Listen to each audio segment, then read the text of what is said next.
Hey there. Welcome to the Pine Island Experience podcast. I'm Joanna Anderson with my husband, Trygve. Each of our episodes will be conversations with fellow Pine Islanders.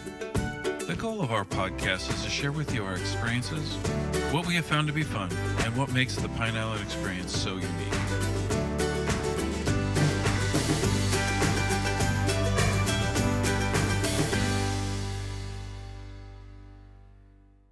We had actually on my birthday, I thought, what do I want to do for my birthday? Well, my name means princess, so let's have a princess party. And we had the cutest little princesses coming in for it. And they got to make their own tiaras. Even little boys made their own tiaras. It was cute and fun and busy and a great day. And we were a part of Teacher Appreciation Day at the elementary school. We delivered 33 cups to them.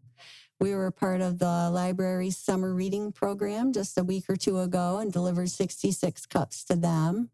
The preschool called last week to see if they could do a field trip to our little shop. So we can't wait to see them. The voice you heard is Sara Brinks describing the good time she's been having hosting events at her new business, the Frozen Flip Flop, near the center. This brave lady survived the tough work involved in starting a business only to be hit with Hurricane Ian soon after opening. Sara likes watching people's faces when they eat her frozen yogurt and enjoys how much fun they're having just chit-chatting. She said she really likes getting to know people because it's a ton of fun. And now, here's Sara. Well, Sara, welcome. Thank you for joining us. We're so happy you came in. I know this is your only day off during the week, so we appreciate you coming here, spending time with us. We're just so excited about your story. Thank you for sharing. having me. I appreciate everything you're doing for people on the island. Great. Well, we love doing it. It's been so much fun. We like to start in the beginning, like how you got started, where you grew up, what you've done, any careers, everything before you got here. What was your background like? Well, I honestly had a pretty rough background. I grew up very poor. My dad left when I was about 4. Gratefully, I had a stepdad that took the role as my dad. I'll probably cry about this, but even to this day, he and I are so very close. He guides me in everything, a very good Christian, godly man. Love him to death. I grew up in a very small town. When I did get married, I moved to a larger town, but then got divorced, so ended up back in the small town. I worked at Art Van Furniture after I had bought a bunch of rental properties during the housing market crash starting in 2009. But there really wasn't a whole lot to do with the rental properties, so I started working at Art Van Furniture. Unfortunately, they went under at the start of the pandemic. So I found myself just sitting in my house in Michigan. I couldn't go anywhere. I couldn't get another job. I couldn't see anybody. So I just felt like if I stayed in that house by myself, I would literally just go insane. So it kind of pushed me to do what I had dreamed of since I bought my house here on Pine Island in 2016, which was to start a frozen yogurt shop. I had interviewed a bunch of people in 2017, kind of taking a survey to see what people wanted in the center. And the number one answer was frozen yogurt. I only got 2 answers. It's frozen yogurt, ice cream and coffee. Well, diabetes is rampant on Pine Island because it's an older community. So I felt frozen yogurt being lower in sugar and lower in fat, healthier, would be better than ice cream. They all said they had missed the Dairy Queen soft serve, so frozen yogurt soft serve, and so far, so good. Yeah. So whereabouts in Michigan were the small town that you mentioned? I know there's a lot of people from Michigan that have relocated or at least own property on the island, so people might be interested. It was called Sand Lake, so it was about 30 minutes north of Grand Rapids. North of Grand Rapids, okay.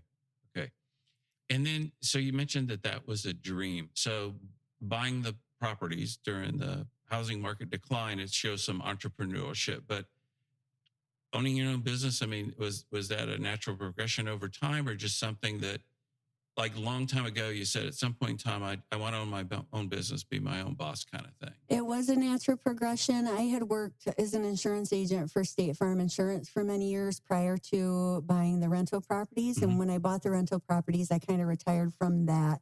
But I had often thought, well, maybe I might want to own a State Farm Okay. insurance company, but I didn't have enough drive to do that at that point. I was still very quite young. I needed more experience. I felt kind of green yet, needed to grow a lot more. And then when I started the rental properties, that was kind of my own business. So it Mhm. got the ball rolling a little bit. But the frozen yogurt shop, I wasn't going to do for another 20 years when I retired. It was going to be my fun little retirement gig. That was your future, right? Mm-hmm. But how did you find Pine Island? That was just pure luck. I had called my realtor who had bought and then later sold all my rental properties in Michigan to see if he could sell me something in Florida. And the only reason I did that is because I only had 2 weeks of vacation at the time, and nobody in Florida wants to rent to somebody that only is here for 2 weeks. They want to rent to snowbirds. Mm-hmm. So I was having trouble finding a place to come and vacation to for just 2 weeks. So he said he couldn't sell me anything here, but he could refer me to somebody that could sell me a house down here. So I called her and she said, well, how about Pine Island? I said, I've never heard of it before, but sure. It was a big secret until Yeah. Hurricane Ian hit. Yeah. So she called me, sent me some pictures, sent me the details about it. I relied on her and the housing inspector to let me know what was going on. I didn't even come down and look at it. I bought My it word. with existing tenants. But I figured since I was the landlord already that would be, a simple transition and they could actually stay longer because they were supposed to be out with the current landlord in July, but I wasn't coming until November to renovate and do what I wanted with it. So it all worked out for everybody. And I got down here and it was a lovely house and a lovely community and a lovely island, and it was a good move. Wow. So I was just plain lucky. That's a great story. And you ended up in a beautiful place. Mm-hmm. I did. And that was in 2016, right? Yes. Yeah. Okay. I remember that. And then how long have you been living here full time then? Since right after the pandemic, maybe? Well, I relocated here November 5th of 2021. Okay. I relocated here. I did have to go back April of 2022 to sell everything in Michigan, but I only stayed back in Michigan for about 9 days and I was back here again full time. And what was it like? I have to ask about Ian because you had just opened and then Ian hit. And I read about you and what you went through and how you helped and how you opened right away to help. But can you tell us a little bit about what that was like? It was very scary to open July 21st because it was August and September are known as the slowest months here of the year. So that alone was scary. And then when I heard about the hurricane, that got even more scary. I thought I was going to lose everything. I had a bag packed. I was going to fly back to Michigan and just hunker down there until everything calmed down here. But some of my friends were going to stay. So they had talked me into staying at my friend's house, which was built for a Cat 5. And we were comfortable there until the surge came. It was 7 feet and 30 seconds. So we made a run for it to the neighbor's stilt house with everything that we could carry that we had brought with us. And that house shook for the back half of the hurricane. I was pretty sure we were coming off the pilings and going right into the ocean. Oh, my. And then when it was all over, the water had sucked back out. So the roads were dry. So we went back to the first house. The next day, I was driven back to my shop first because it was on the way to my house. And I walked up to it, looked inside, and just sobbed because everything was fine. Oh, I bet you were amazed. You probably didn't expect that. I thought I would just be destroyed. Everything I had built would be destroyed. And then they drove me to my house, and the same thing. It was okay? More gratefulness, more sobbing because everything, I say everything was fine. There was some damage, but livable and okay. And then things got more scary because we were being told that the road was destroyed and we were all going to have to evacuate. And that at that point, I thought I was going to lose my only home that I owned now and my job, my business. And I had put everything into both of those that I had. So I would have nothing to start over with. No. And did not know where I would go. I'd have to go back to Michigan and live with family was my thought. Thank God we didn't have to do that. And then 3 weeks later, the power came back on. The road was rebuilt. I had saved chocolate and vanilla at my house with the whole house generator. So Wow. I called my stepdad, who owns a restaurant in Michigan, and I said, Dad, I could open right now, but I feel guilty because I know others are way, way, way worse than where I'm at right now. Should I open? And he said, honey, you have to. Mhm. I think That's didn't amazing. you open for the first responders? Didn't you do that, or you had a I day? Or did first responder deliveries. oh my goodness! I had some sponsors that helped me with that. They paid for frozen yogurt so I could deliver it to first responders. Oh, how and great was deliver it that? to people without vehicles that couldn't get to me. Oh wow! People were coming into my shop just crying because it was something normal Mm-hmm. and they just needed some normalcy. Oh, you must have made a lot of people very happy. And I knew a lot of people did not have kitchens, no way to cook. Mm-hmm. None of the restaurants were open. Right. I had a kitchen.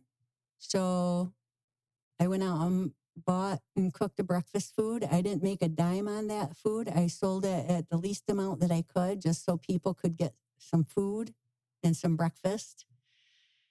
How wonderful. I did it for as long as I could do it. How wonderful. So it's really interesting to me because I think whether you live in and around Florida or you watch the news and friends and family from you, we get calls from all over the country and you probably get them from Michigan that, oh, the winds, the winds, the winds. So not to keep reliving memories, but I think people don't understand storm surge and you witness it firsthand. So like everything was pretty much, and I'm paraphrasing, so if I'm doing it wrong, my apologies, but everything was pretty much cool. And like 30 seconds later, there was that's 7 just feet. absolutely amazing. And I don't think, I think that's one of those, probably if you've not seen it or you probably can't even imagine that could happen, but obviously you were there and saw it. And that's when you scurried to the other house. It didn't seem real to me. I knew it was happening. Mm-hmm. We could see the water slowly rising in the canals that we could view. But then I said something to the girls. I turned around and it was to the doorstep and it just didn't seem real. It was almost like I was watching a movie. Mm-hmm. Yeah, I was going to say, almost like, the way they fool you when you're watching a TV show or movie, but actually you're standing there watching this stuff. And the wind sounded like a train. Yeah. It did. You hear it. Mm-hmm. So that story's true about it sounding like a train. Yeah, it did. Wow. Yeah, we could stand outside through parts of it. It just didn't seem real. Yeah. Yeah. Oh my goodness. That's just something else. It's I've always I know there was another one that came through Florida years ago, and I got on a conference call, and they said, "Oh, hurricane's over, everything's good." I'm like, "No, there's still down trees blocking a lot of." It wasn't here. I said, we live down a road, and you go east or west based upon where you wanted to go. And I said, the only way for us to get out of the house and go get groceries and whatnot is to turn east. And instead of driving straight, you had to kind of zigzag through streets until, the county or the city was able to get them cleared. But they think once the winds and the rain are gone, that everything's fine. And I think I think that's what, for us at least, after we got back over here, we didn't have near as much damage as everybody else, but we had damage and we were able to live in the home, which was, a massive relief. But because there was no power right up front, we had to go get ice and stuff every day. You just drove past all this destruction. And I think that was a tough part. And I know we had friends in another neighborhood and somebody was funding Papa John's pizzas, but they were out at the intersection. we were coming over to take them some cold drinks, and the people said, "Would you like some hot pizza?" And I said, "No, we're good, thank you. That's very kind of you." But I said, I know there's people up and down these streets, and they're inside their homes cleaning out, whether it be dirt or soaking furniture or peeling drywall. I said, I don't think they're going to leave their homes because they're cleaning, protecting them. Number two is they probably don't know you're here. And they're like, oh.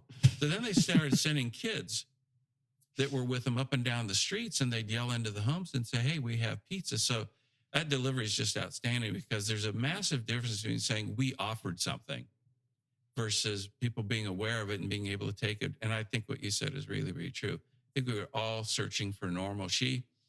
One day I said, because the electrical trucks, were all up and down Block and Stringfellow, and God love them, they got it fixed relatively quickly. I said, where are you driving? She goes, I have to have coffee.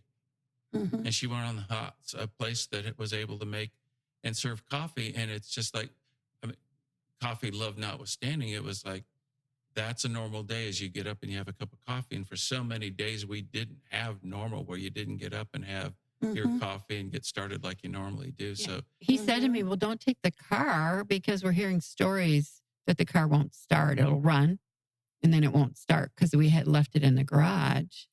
And he said, you're going to get trapped. I said, I need a cup of coffee. It's been, I don't know how long it had been, weeks.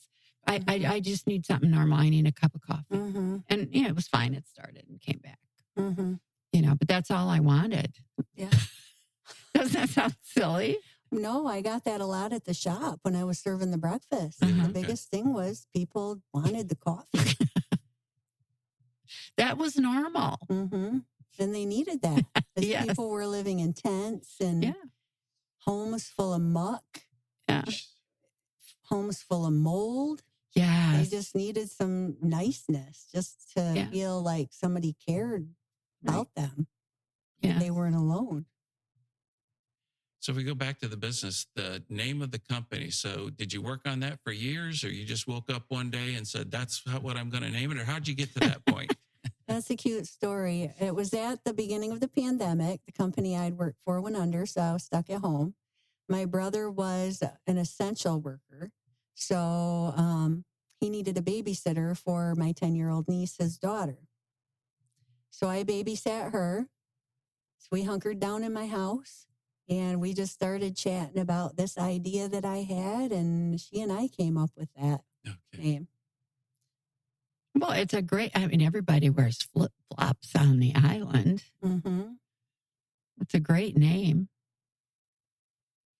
I think it's very fitting. Yes. Mm-hmm. And I saw a picture on Facebook where you had a great, big, huge frozen flip-flop. Is that in the store? Somebody was standing in front of a flip flop, not a frozen one, but just a picture. No, I don't know where that came from. It was one of your posts. No, I don't think that was mine, because I don't have a giant frozen flip flop. I'd asked somebody to make me one, but they moved. So okay. And I had some people message me with like a flip flop Christmas tree around Christmas time, and thought that would be a good idea for me, but I have no idea how to create that. So I don't have any artistic capabilities. Unless all the ornaments are flip-flops and they put in a regular tree. Yeah. It's a great idea. Know. There's a lot of creative people out there. They can help you with that. Are. This island is full of them. Yeah, a lot of creatives. Yeah. When we got your location, did you have to do a lot of remodeling? Obviously, you had to have ice cream equipment yogurt equipment in there, but were you able to kind of use it as is? You talked about remodeling homes in the past. So did you do some of that, or did you contract that out? Or what was that process like? How long did it take? Because you mentioned opening on July 21st. So back up, getting to the work required to get open. It took 1.5 years. Wow. Because I had to have the place rezoned. It was zoned for office only. So I had to pay a lawyer to get it rezoned to like food. Okay. Oh, wow. So it did take a long time. I had to rent the space the whole time with no income. Oh, no. To get it done, and pay a lawyer to get all of that done. So it cost me about 3 to 4 times more than a typical place like this should cost to get going. Mm-hmm. The little areas that the machines are in, those were old dressing rooms from Island Time Fashions. So I just had the doors redone so that it would fit more of what I needed. And then like the shelf where all the candy sits on, Mhm. and the bar area that surrounds the cooler and the freezer and the cash register. I had that all custom built with White Hill Construction did it. They're a great company. I'd recommend them. Highly recommend. And did you do this designing yourself? I did, yes. It's a wonderful flow. Thank you. I love how that flows. Goes all around the perimeter. Mhm. It's perfect. Thank you. Then you can have all of those candies and Mhm. toppings. Yeah. I still want to get some of the old timey candies in there that we remember from way back when we were kids. Oh, yes. I just haven't gotten to it yet. And I'm trying to help artists and other people around here that have no shops to sell in still be able to sell some of their shop stuff. It's So funny I how kind of don't have room for the candy right now. It's funny how things work out. We were just within the last 48 hours talking about the name of, they were peanuts with they were kind of like burnt or candied peanuts. They had Yeah, the bone. I know what you're talking about. But it's an Those are older good. candy. And so now Yeah. here you sit saying, yeah, you were thinking about Yeah. bringing the older candy. They're probably on my list. I still do. Yeah. What's that stuff I eat at Halloween? Candy corn. Oh, he loves Yeah. candy corn. That was something that we had as kids. And Yeah. I know it's still sold, but it's not Mhm. something that you normally think about. But you do reminisce when you see those old candies. Yeah. Happy memories, those Mhm. candies. I'm hoping when I do it, that's what it will bring back for Sure. people, our happy memory. Yeah. Hmm. Well, I imagine they're smiling the whole time they're in there. I mean, we saw one of our neighbors walking the dog, and I said, "Have you been up there?" And he said, "Oh yeah, it was really good, especially all the candy." Yeah. Yeah, he said he likes the toppings better. He goes there for the Yeah. toppings. I mean, he gets some yogurt so he can put all the toppings on. Yeah. It was so funny. So talk a little bit about, do you make the yogurt, or how does that get to the machine? And I don't make the yogurt. I would need to build a factory. Okay. I would need a lot more space if I made it myself. But I have 2 different vendors that make it. Okay. One is out in Cape Coral. Mhm. The other one was in Sarasota, but unfortunately, they won't deliver to Pine Island anymore. Oh. Even though they deliver to Farmer Joe's. They just, it's just, yeah. They just, Wow. Maybe you can meet him in the parking lot. I mean, that doesn't make sense. I know, but I got to keep it cold from Farmer Joe's, Yes, yeah. frozen Yes, cold. right. That's crazy. So it just gets delivered to me, and it comes frozen, and there's hoppers in the back of the machines, and I pour it in there, and the So all machine. pre-flavored and everything. It is, yes. Okay. This new vendor that I just found, though, is not pre-flavored, so we do the mixing of theirs on location. Oh, excellent. Okay. So we're actually actually 2 of the flavors I have right now are theirs, and they went over well this week. Good. So I'm very happy with their product, and I can't wait to try their other flavors like toasted coconut, Oh yeah. German chocolate cake, Snickers. So is it golden Blueberry. to kind of have maybe a couple standbys or the people always love, and then like rotate flavors for people, or? I have probably 10 favorites Okay. that have been voted for favorite. Oh, excellent. But I run more often than the rest of the flavors because Mhm. of it. And of course, I always have to have chocolate and vanilla. Yeah. The men seem to prefer the vanilla, and the kids seem to prefer the vanilla, so they can put any topping fits vanilla. Oh, yeah. Good point. That's how it Right. works. Yeah. And then the women like all the other flavors is the trend I'm seeing. And then how do you pick the current toppings? How did those get, again, as you mentioned voting on flavors, is that something you did out of research or customer feedback? Or I did. I researched other frozen yogurt shops and kind of made it similar. And then if I get a request a few times from a few different customers, I'll integrate that particular topping in. And if one doesn't seem to be going quickly, then I'll take that one out and replace it with the one that people have suggested a few times. This is it probably. Which toppings, I'm fascinated, which toppings go fastest? Or like, if you kind of profile like a lot of men and kids like the vanilla for the top. Mm-hmm. Which toppings are you replenishing the most often, I guess, maybe? The chopped Reese's Oh, really? goes very quickly. And the gummies. So the gummy bears, the gummy worms, the gummy sharks. Does Those gummy go really quickly. go with ice cream? The kids, They're chewing it and eating Mhm. ice cream. they love it. But you chew peanuts and you put those in ice cream. mhm. nowadays and whatnot. Mm-hmm.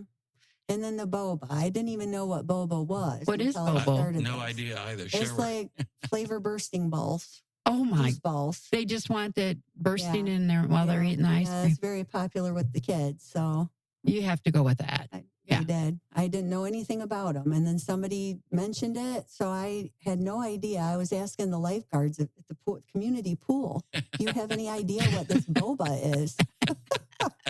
So they described it to me and I got some and they went over well. Yeah, now you have to keep it in stock, don't you? Yep. Yep.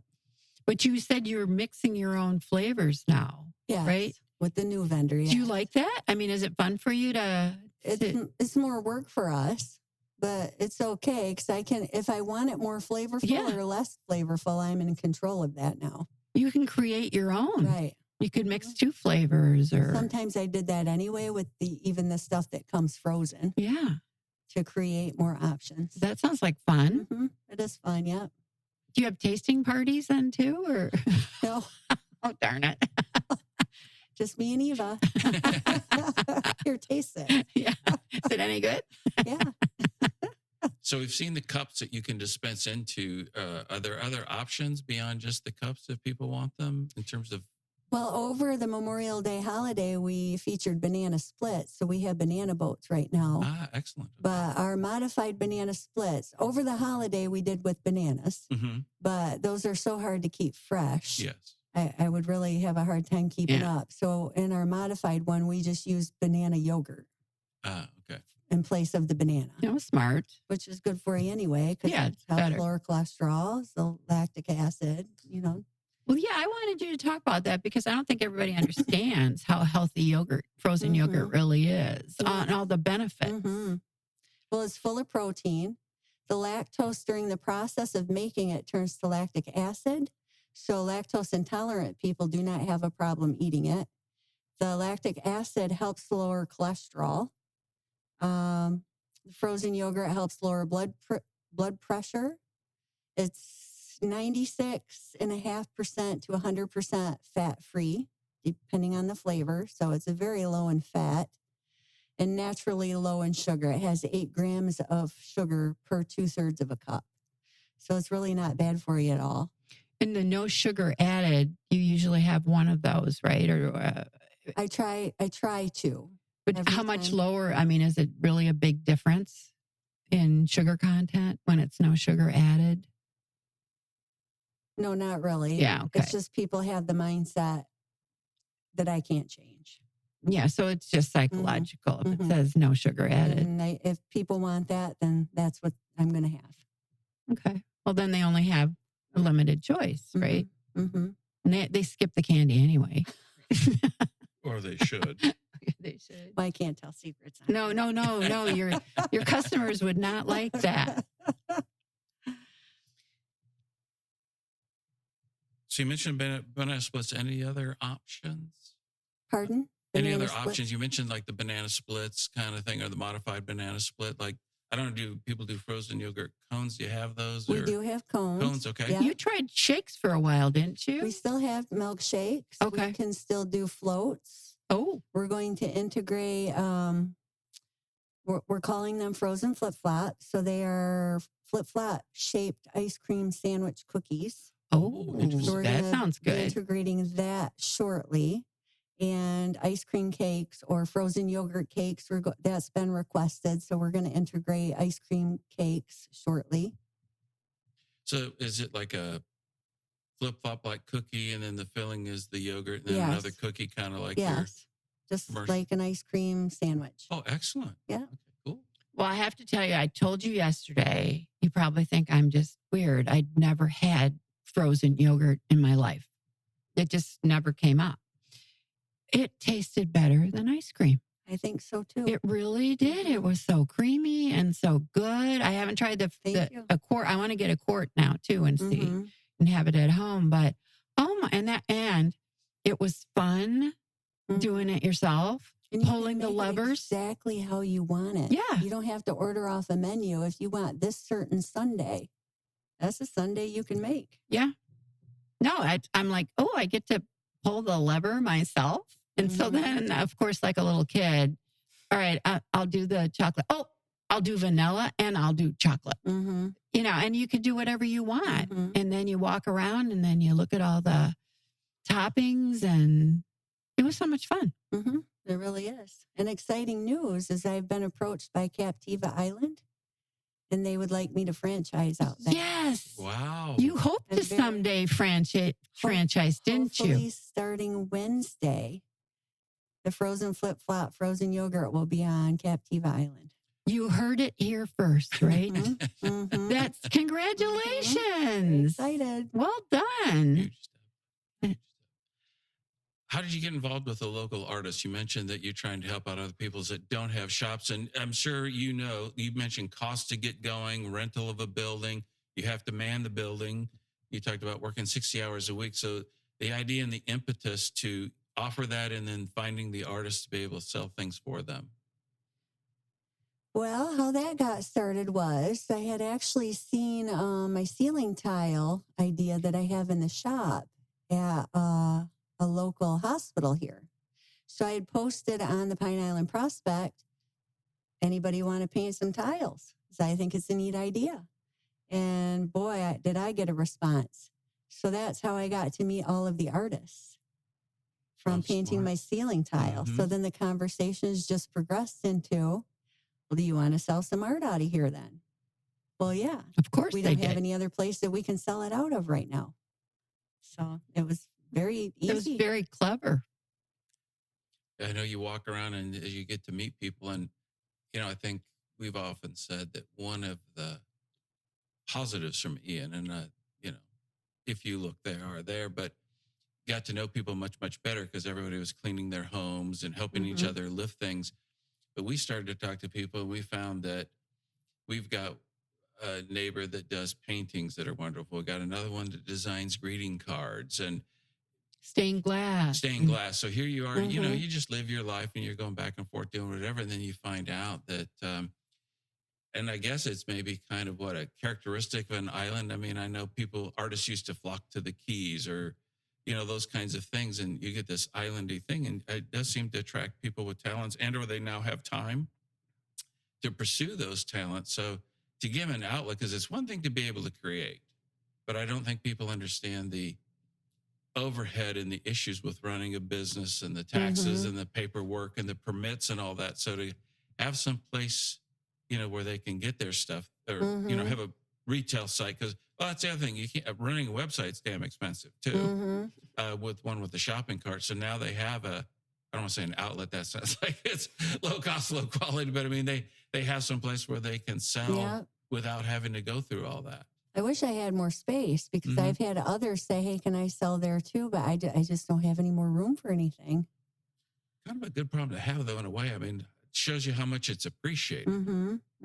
And one of the artists I knew from going to water aerobics at the community pool. So it's just relationships that I've built since I've been here. Yeah. Well, we have met so many artists and creatives. The island's filled with them. And Island is well known for how many creative artists that we have here and for their art. Well, maybe you can have like an art, sidewalk kind of a parking lot. Well, actually, I was thinking about that because in Grand Rapids, where, I lived near, they had Art Fest or whatever they called it downtown. I thought that would be a cool thing to have here on Pine Island, because there are just so many wonderful artists around here. Yeah, that would be a great idea. Even just to walk around and take a look at what they have to offer. And I think it'd be a fun activity. Well, Fort Myers had it on a one Friday a month or something, where I think I remember reading, and everybody could go, after work or whatever, and it would be all the artists on the sidewalks in downtown Fort Myers. They have food vendors. And yes. Yeah. It'd be a great idea. So kind of like the Island Crab Fest, we could have an Island Art Fest. That's a wonderful idea. So you mentioned the holiday special. I think you said holiday for the banana splits or whatever. Other holiday specials or other events that you support or participate in? Well, we had a big to-do for Christmas. We had Santa, Mrs. Claus, their daughter. I didn't even know they had a daughter. A couple of their elves were in. Yeah. And Corey at Sound Electric was a big part of making that a success. She and her crew supplied all of the gift bags for all of the kids. I had a group from Tampa that wanted to help because they felt that they could have been us. And we're grateful they weren't. So they came in and provided a bunch of the gifts for the gift bags. And they were also the same ones that provided the funds to deliver the frozen yogurt to the first responders and those that had lost their cars. The same group. Well, I would hope by now people are drooling for frozen yogurt. So talk a little bit about when you're open so they can fill that need. So we're open Tuesday through Sunday, noon to 8.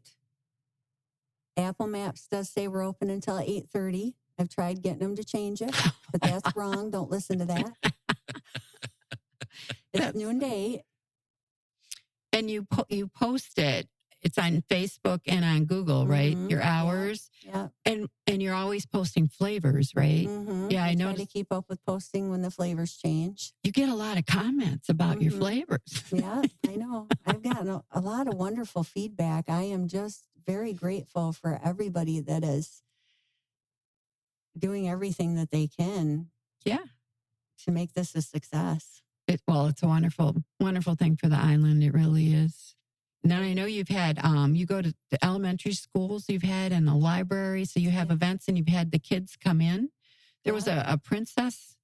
We had actually on my birthday, I thought, what do I want to do for my birthday? Well, my name means princess, so let's have a princess party. And we had the cutest little princesses coming in for it. And they got to make their own tiaras. Even little boys made their own tiaras. It was cute and fun and busy and a great day. And we were a part of Teacher Appreciation Day at the elementary school. We delivered 33 cups to them. Oh, We were a part of the library's summer reading program just a week or two ago and delivered 66 cups to them. The preschool called last week to see if they could do a field trip to our little shop. So we can't wait to see them. and you have plenty of parking. Yes. So you can Very have these convenient. events. Yeah. And it's nice and air conditioned and cool Yes. in the building on these hot days. Mm-hmm. So you can cool yourself from the inside out. Yeah. Too. It's perfect location. Mm-hmm.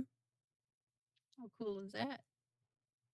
Oh, how do they request a catering event? That was one thing. If they want, do they just call you or in your numbers on Facebook or email you or? They usually stop by. Oh, that's We've built even a lot of better. relationships, so they just stop by. And that way they can We chit-chat, answer all they your ask, questions. and, yeah.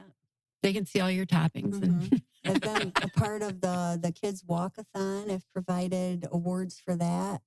Oh, nice. Free frozen yogurt. That's so nice of you to do that. It's my pleasure. I'm having a ton of fun. Yeah. Well, that's good. Well, we're happy you're on the island. We're so glad you Thank you. came and you talked to us today. We learned so much. Trig is very excited over all those toppings, as you can tell. But thank you so much. And we'll be seeing you a lot now. Now that we know you and we know what you have. And our friend we brought, she wants to go back. She wants to bring her kids when they come and visit. So, Wonderful. yeah. And thank you so much. Excellent. Thanks, Sarah. We hope you enjoyed our Pine Island Experience podcast. If you have any ideas for us, people to interview, or any comments, please feel free to email them to us at pineislandexperience@gmail.com. That's pineislandexperience, all one word, @gmail.com. Don't forget to like us, and you may subscribe to this podcast using all the major catchers like Apple iTunes, Google Podcasts, and Spotify. Thanks again for listening, and remember, island life is a constant vacation. We'll see you on the next podcast.